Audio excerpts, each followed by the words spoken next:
Hi, my name's Asia. I'm a student from Quincy College in the psych program, and I'm also the research director for the Quincy College research team. But just to let you guys know, if anybody's interested in joining, you definitely can. There's Miranda and Aaron, the research team, are over there too.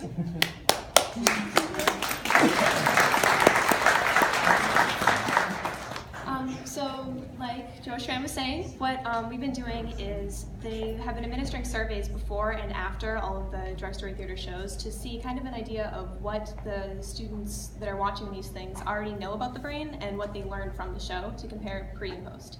So I have some of those for you from Marshfield, Duxbury, and Whitman-Hanson. The way that we did them was some of them were on paper, so just filling out the front and the back, and other ones were on the computer. That was in Duxbury. It was anonymous, so there was no shame involved in giving accurate answers to try and make it more true, and they knew that. So this one is from Whitman-Hanson, from spring of 2016. So you can see the question here is, which of these is charged with feelings, impulses, and pleasure? And the correct answer, as we know now, is the limbic system, so that's in blue. Before the show, they were kind of unsure of what was going on. Yellow means unsure. And there's kind of an even answer between the right and wrong choices, so even ratio. After the show, it's much more clear that they know what's going on, they know what the limbic system is, and they're confident in answering that. Only 2.9% of the kids surveyed after the show were unsure. And I think 8.3% gave the wrong answer, but 54.4% were right, which is a huge increase from the 26.9% beforehand. This is another educational question asking about if they knew what the frontal lobe was, which you remember is the front of your brain. So in charge of thinking, solving problems, and anticipating consequences. It went up from 47.4%, which is actually really good ahead of time. It means a lot of them kind of know that, probably been hearing it from their parents or something.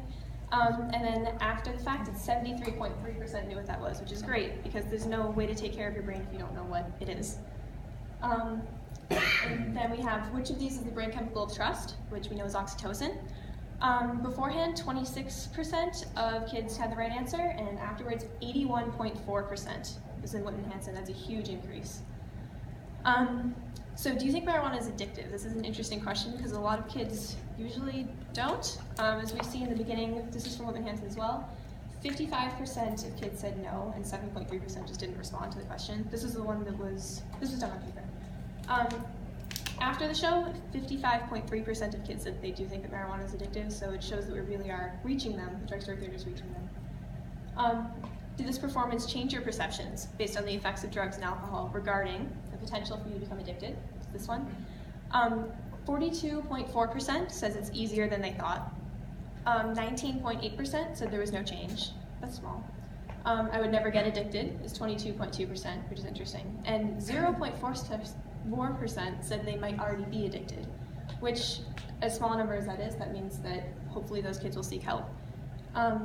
And the fact that almost 50% said that it's easier than they thought shows that not only are they realizing that they're wrong, but that maybe they're going to think about their actions going forward. This is the impact on their relationships to change their perceptions. 66.4% said yes. Ability to succeed at school, 64.5% said yes.